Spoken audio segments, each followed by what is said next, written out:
All right. Hello, everyone. I'm Joseph Smarr. It's great to be here. This is my first FiRe and my first time in Deer Valley. So obviously, I'm super excited to get to meet all these incredible people here and check out this wonderful town. But I got to be honest, it's been a little bit frustrating to do that so far. I don't know about you, but there's so many amazing people here, and there's so little time.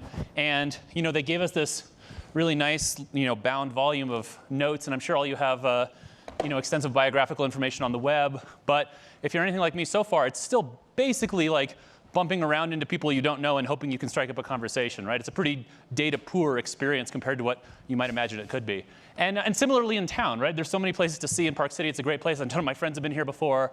I asked a couple of them that I knew were here, but I'm sure there's been tons that have come that haven't, I just didn't hear about. And you can try using Yelp and other things. You get a few reviews, but nothing like the kind of personal, local guide taking you around that you imagine you should like to have. So why is that? I mean, it's 2015. We all have cell phones. Social networking revolution has happened, right? It's not a privacy problem because, you guys are all here voluntarily, right? You put your stuff in this book. You wanted to network. It's just not working, right? And I would argue it's more of what you might call an entropy problem or an ecosystem problem. That is, it's just too hard to get the right information to the right people at the right time. I sort of think of it like a big funnel, like you would imagine a customer acquisition funnel, where at the top is like all the life experiences that we're having, and then what fraction of that are getting captured digitally at all? Actually, not very many right now, right? What fraction of those are actually getting shared to anybody else, vanishing more still? And what fraction of those can you consume at the right time in the right place to make you smarter, smaller? So it's a very leaky funnel, right? And it's kind of a shame, because what it means at the end of the day is you're just not going to get the value and depth of interactions you could have at a conference like this, or take as much advantage of a place you're visiting, or read the right content, watch the right videos. But I think it can be very different. And in fact, what I'm very excited about and what drives all of my work is I think we're going through a revolution right now where we're going to go from data poor to very data rich, and it's going to be very empowering. When I was back at Stanford studying artificial intelligence, I wasn't in the computer science department. I was actually in this little interdisciplinary program they have called symbolic systems. And it was basically the power of patterns as a major. And so I feel like my whole career in one form or another has been trying to harness the power of data to make humans smarter and more empowered. First, we did one of the early smart address book and social networking startups called Plaxo. And then more recently, I've been at Google, where I helped work on Google Plus and Circles for better sharing, and more recently helping organize all your photos, which is another one of those classic examples. I've been taking photos while I'm here. I'm sure a lot of you guys have been taking photos. Are you actually going to go back and look at them? Are you going to curate them down? Are you ever going to share them with somebody? Are you going to then have somebody else that's going to help find a better experience? Well, you will. I would argue it's going to happen. So in my case, the thing we worked on most recently at Google was called Stories. Have any of you guys gotten a Google Story before? Cool. For those of you who haven't, we can take your private copy of your photos, and if you use Maps or Google Now, your location history and the places you've gone, and automatically curate for you a private summary of a trip. We recognize when you leave and come back and say, here was your week in Deer Valley, and we can pick what we think are the best photos, and we can add in the Google Maps and information about the places you visited, and it's just a nice, easy way to digest that information. Or if you want, it's a much easier way to share it with other people that you want to have. And so at each level of this funnel, if you think about it, it's so much easier to capture our experiences digitally now. My phone can remember where I go, what books I've read, et cetera. It's getting a lot easier to share that information if you want to, right? You think not only about all the social networking revolution, but also sort of more passive ways. The way, for example, on Spotify, I can see what music my friends are into without having to broadcast to them every time I watch something. And then the consumption side, there's this thing with wearables. All of a sudden, my watch or a heads-up display or something whispering in my ear can pluck the right relevant information through algorithms and give it to me. And also, as we're walking around bumping into each other, our phones have proximity, right? There's Bluetooth Low Energy. There's a bunch of new sensors where it could maybe pop up and say, hey, here's who you have in common. Here's what this information is. Why don't you talk about this? And so I'm kind of looking forward to maybe coming back to a place like Future in Review, a couple of years ago, a couple of years from now, and having that living in the future experience that I think would be so befitting of a conference like this, where instead of bumping around, wandering around, hoping I'm going to bump into the right person, feeling like I'm instantly engaged and we have an amazing thing to talk about, and I leave going, wow, I really feel like I got the most out of my scarce time in this world. So that's really exciting to me. That's what I'm going to keep working on, and I hope you're excited about it too. Thank you. Hello, my name is Mike Winder. I'm with Salt Lake City-based Zions Bank. We're one of the sponsors, and welcome to Utah. We're thrilled to have you here. I was asked to make a few predictions about the future and have a little bit of fun with it. So here we go. Do you realize it costs 1.7 cents to manufacture 1 US penny? We've been underwater for about 5 years now, and I predict that within 10 years, even the idiots in Congress will realize it's not worth losing millions of dollars a year on making pennies and the hassle in commerce it creates. So bye-bye penny within 10 years. I predict that The Martian will win big at the Oscars. I predict that within 10 years, we will have a McDonald's franchise in Havana, Cuba, and Tehran, Iran, and it will contribute greatly to global peace and stability per Thomas Friedman's Golden Arches theory of diplomacy, that any country with a McDonald's does not have an all-out war, at least, with another country with a McDonald's because of the interdependent economies. Interesting. I also predict Kanye West will not run for president in 2020, despite what he said. And speaking of politics, I predict that as we go through the United States Republican nomination process over the next few months, there's so many big egos, very few will drop out. There's a lot of money in the race because of super PACs, thanks to Citizens United. And we will arrive at a point in Cleveland, Ohio next July at the Republican convention where not a single candidate will have a majority of the delegates, and we'll have the first brokered Republican convention since 1976. In that situation, there's even a possibility for people not currently on the ballot to be drafted as the party's standard bearer. So hang on for that one. I also predict that we will solve climate change in this century, and it may not be from ways that we think. And let me give you an example of this. When you look at the way the planet's been warming over the last few decades, the one time it's been actually cooling was in 1991 after Mount Pinatubo erupted in the Philippines, and the ash went up in the air and provided a cooling effect for the planet for that year.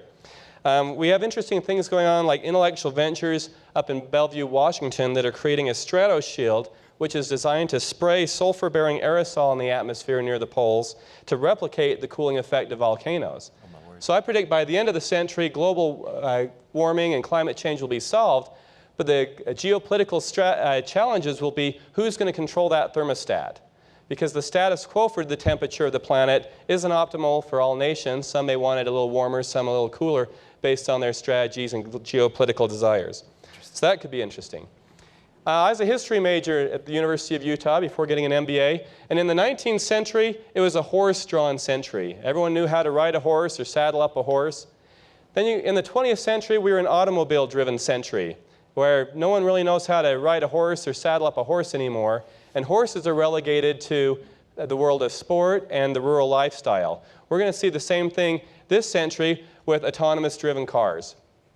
A government official by the end of this century would be crazy to let a distracted, drunk, mere mortal actually navigate an automobile on a freeway when there will be so much exponentially safer vehicles to drive on that freeway. So you'll see by the end of this century where the human-driven automobile is relegated to the world of sport or the rural lifestyle, just like the horse.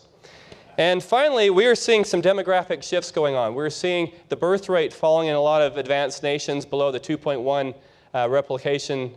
replacement rate, 2.1 children per household. Every day you wake up, there are less Japanese in the world. There are less Spaniards, there are less Italians, there are less Dutch and Danes and so forth.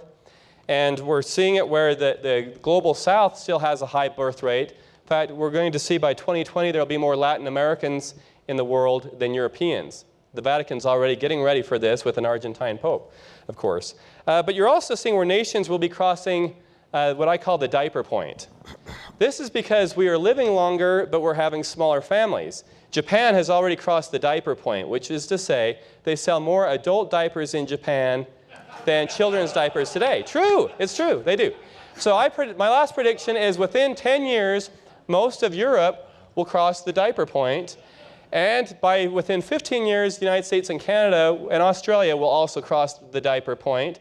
And what does that mean in a world where there's more adult diapers sold than children's diapers? It depends.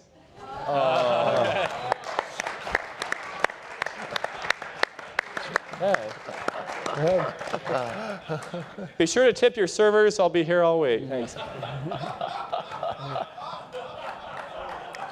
Hi, I'm Will Perego with the 24-hour solar roof. We were supposed to talk about our views about the future, and when I sat down to prepare my view for the future, I realized that Mark had beat me to it. And 2 months ago, he wrote in Strat News the following. If one turns off all of the suicidal chatter about not saving our own planet from global warming, it is easy to see the energy endgame, solar everywhere. Imagine if every country in the world a law were passed tomorrow.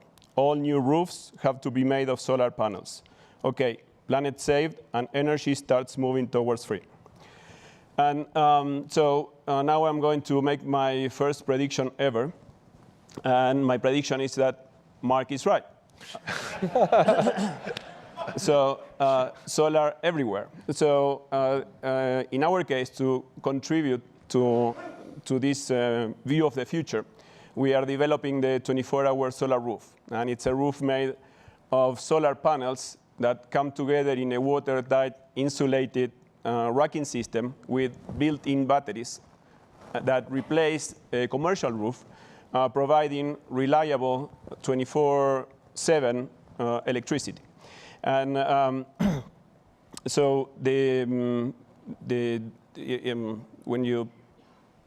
main goal is that centralized electricity, as we know it, has so many problems that had been discussed during the last 2 days.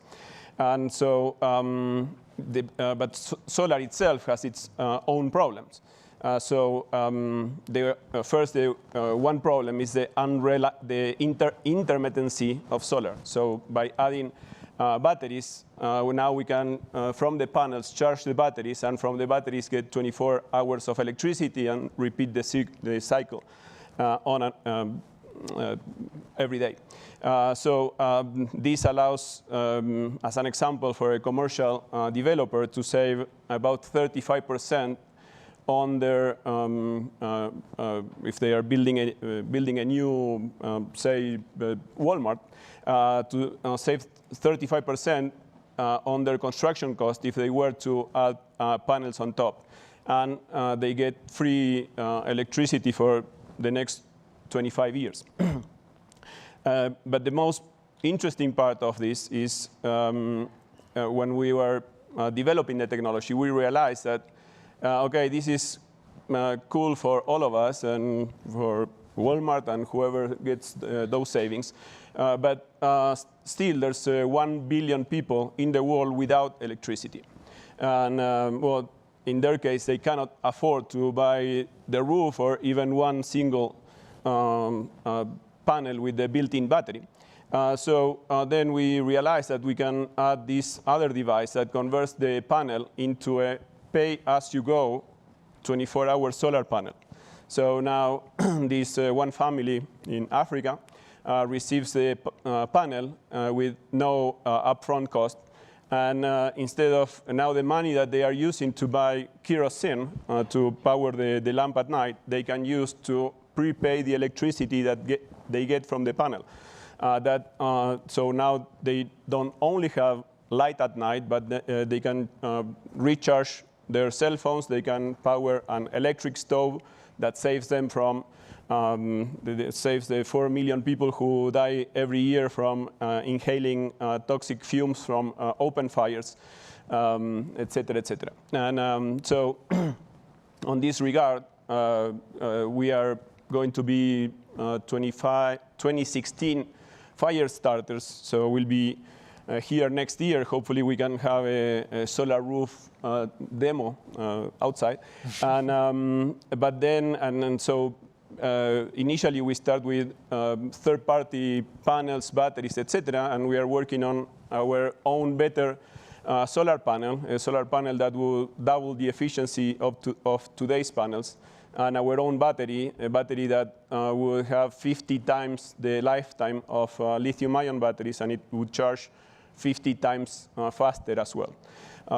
So hopefully I'll see most of you back next year, and I'll share more about the 24-hour solar roof and how we are making Mark's prediction come true. Very good. Right on the money, 5 minutes. My clock started, so that means I need to start. I'm Nathanael Miller, and I want to point out that Richard Feynman said a while ago, there's plenty of room at the bottom. And I remember seeing that at the Congress on the Future of Engineering Software a decade ago, and I'm watching what's happening with graphene here. That principle applies not just to materials, but also to satellites. And so I'm Nathanael Miller. I have a background in robotics, and I've been something of a futurist working a session similar to this one at the Congress on the Future of Engineering Software. I work for NASA at Langley Research Center in Virginia. And I'm officially here. The views that I'm sharing with you are those of my views personally and not those of the government. So I'm obliged to make that clear. So I do want to outline first what a satellite is, how they're being used, and where I see the opportunities for small satellites are. So first off, I have a little view graph here. Officially, I don't have any slides. This is from the University of Illinois, I believe, and it's a Google document that you can go search. And everybody knows the adoption curves that we're looking at. So you can see in the first decade of this century, basically 200 satellites were launched. And this year and last year, 200 satellites have been launched. And so that's a very, very clear indication about the adoption rate and the adoption path. So what are they? How do they get? This is an engineering model that I brought. It's from, I had some students work this summer, and you can actually leave the chart up there. I had some students work this summer, and they took a design. This is a radar that was developed a decade ago and wasn't on a major program's roadmap. And it used to be the size of a dorm fridge. Our cell phones, wherever my cell phone is, has changed the way RF works. This is a deployable boom. If it deployed, it would go through the ceiling, so it'll be gravity stabilized. The total hardware cost in this unit is such that it's totally in the throwaway category. It just doesn't matter. The cost of the hardware is totally, totally minuscule.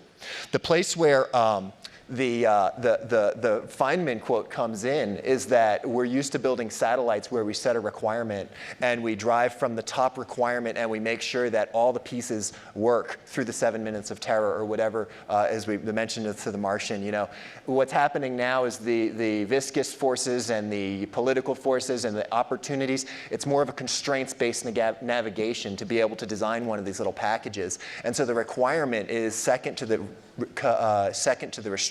constraints of the components that you can buy, which is a really, really fascinating thing for an industry to be dealing with. So when they're launched, I said I was talking about how they're launched. You put them in a tube, put a piece of Kevlar or dental floss, you run a resistor, chucks it out in space. Otherwise, you launch. Well, we'll talk. Ask me later about launch vehicles because I only have 2 minutes left. Deployers, we'll talk about that later. The people that are using them, I've got for brevity, universities, everybody knows about that.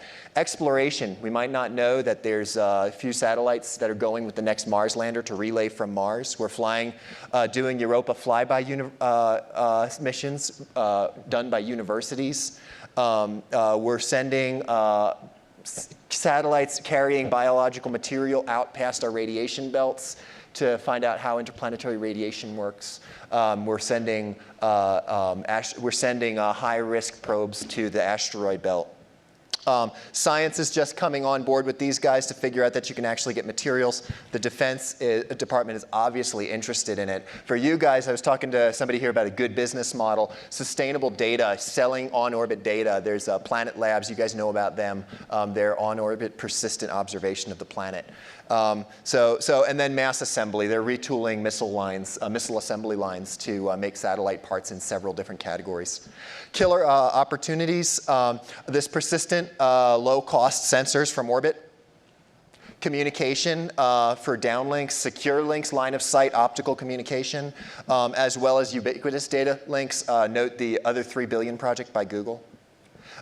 In-space monitoring, that's the eye in the sky. Space is really far out, and actually sending things out there that watch your satellite and make sure nobody tampers with it. Conformal satellites, Lego satellites that you can snap together and assemble a bus that used to take 6 to 12 months to build. You can assemble it in 4 to 6 hours after the components are proven. Enabling private exploration. going to the moon. You guys are about business, and I'm out of time. So orbital debris, medical and pharmobio, end-of-life opportunities. Go populate the galaxy with your genes or be a shooting star when you die. And then a lot of hardware development. And that's what I have, and I'm 9 minutes over, or 9 seconds over. Yeah.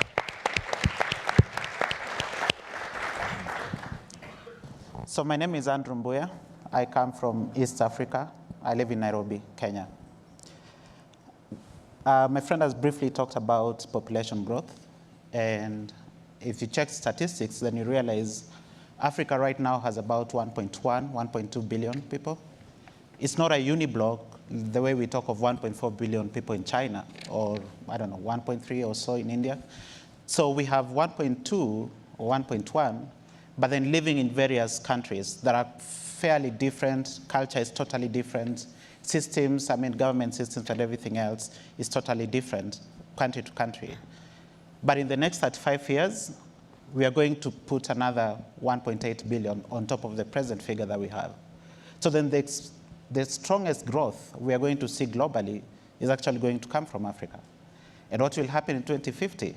We are likely to have 1 person in every 4 people coming from Africa. So what does that mean? Then it means with the current situation we have in Africa right now, we have lots of things to be fixed right now. And as we fix them this minute, we need to be fixing the scaling aspect for what is coming tomorrow. Among other things that I focus on is on digital finance as one of the aspects, education as a second, and healthcare as a third. So I started off as an engineer, trained telecoms engineering, did a couple of GSM rollouts in the country, but I quickly realized there were a couple of opportunities I could explore, and I went into business 8 years ago. But midway through that journey, I figured out that I didn't care how many zeros I was adding onto my net worth. For as long as people are not having good quality life, then that kept itching me. And since then, I went into philanthropy. But again, quickly enough, I noticed charity is not quite scalable. So you try and do something, but then you realize the problem is way bigger than what you can afford, and we need different models to be able to fix the problems that we have. So since then, Africa has been a ripe base for social impact-based investments, which are some of the areas we are concentrating on. One of the things we've been able to do as a company, we've donated our engineering capability, and we've designed a solution where people are able to mobilize savings, put their savings together, guarantee each other in terms of loan, and give loans amongst each other. Africa lives in a social framework. We live as brothers and sisters, and therefore we always want to see each one of us growing. So we put our framework together and mobilize that funds together and give loans to each other. I'm sure if you're looking at mobile financial services, one of the biggest success stories has been in Kenya with the M-Pesa system that as of last month has integrated 16 countries across Africa. So whereas we see in the West and other parts of the developed countries, Visa, MasterCard being the main platform for transaction, what we see in Africa is a brand new business model that's purely living on the mobile phone, and that is going to persist for a very long time. We have the second aspect that we're working on, education being the key thing. So right now, it takes about, 27 years for someone to be ripe for productivity in the market, whether you're training as an education person or an engineer or a medical personnel. Among other things we are looking at is how to shorten that period to a factor less than 20 years or so. So we foresee in the next 10 or so years, we should be having doctors who are barely 18 years. We should be having engineers who are barely 13 years. And what stops us?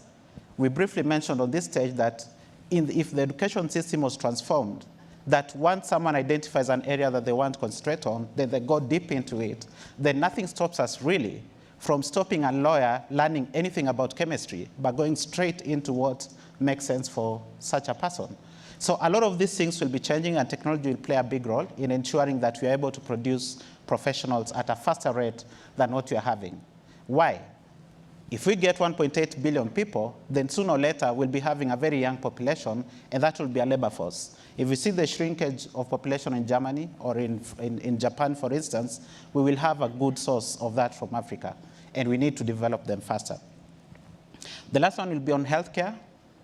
So companies that are innovating upside down, developing solutions that are geared for the African market, you will find that you're able to create solutions that are way, way cheaper than what's available in the developed market, but be able to export them back into the development market. If you look at Rayana Hospital in India, doing heart bypass at 3,000, we know what the price of heart bypass procedure is in the US and other developed markets. These are the kind of business models that have a ripe place to be enriched in places like Africa and other emerging markets before they are perfected for the developed markets. So we have a portfolio, we have a rich source for business experiments, social investments. I encourage you to visit Africa, I encourage you to visit Kenya. We have the best model of, economic engine. We have the best innovators coming up and being brought up. We have fantastic weather. What you see outside here is what we have every year from January to December. Wow. We have a platform for investments. And I encourage all of you to turn your focus to Africa. It will be the next basket for your business. Thank you. Wow. I think we're out of time. I think since, yeah. No, we're up. Do you want to do a quick questions or should we come off? We stayed on schedule, so I think we actually have about 4 minutes if anybody has any questions for anybody here. Right. Hi. Go Brad.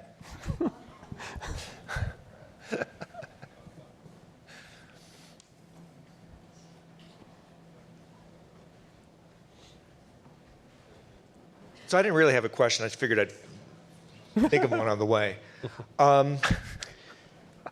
You said that you're going to go in Africa from 1.2 to 3 billion people in a relatively quick amount of time. Why is that happening so rapidly? What's different? And is that a desired state? And if it's not, what are you doing or what should be done to reduce the rate of that growth while you're trying to fix things to get ready for them? So that is not exactly a desired state right now. However, because of the already existing number of people and the access to medical facilities like family planning, which is poorly executed across the ground. So as we are looking at solutions that can be deployed at a large scale to be able to address that, and that bit is taking time, every single minute, there are people who are giving birth across all the countries in Africa. So as these solutions are being deployed and discovered and being innovated, the problem of growth is still continuously happening. So it brings down me to the point that I was saying that we are fixing problems or situations that we are having now, but any solution that we come up with should be able to be scalable and quickly deployable across to be able to have a bigger impact. And the situation that we see in Africa is not quite different from what I saw in the movie we watched here yesterday. They showed a portion of, was it Indonesia, where that fishing was being done? And if you looked across, you could count like 100 kids playing around in a very dirty environment. None of us would put our children in such an environment. And these are the issues we are saying. So whatever solution we create should fix that situation now, but be scalable for tomorrow. And knowing that tomorrow is coming with a large burden than even what we are having right now. That's good. Thank you. Yeah. Well, did we at least succeed collectively in giving you an inspiring view of the future? There you go. All right. Then we've succeeded. Thanks, guys.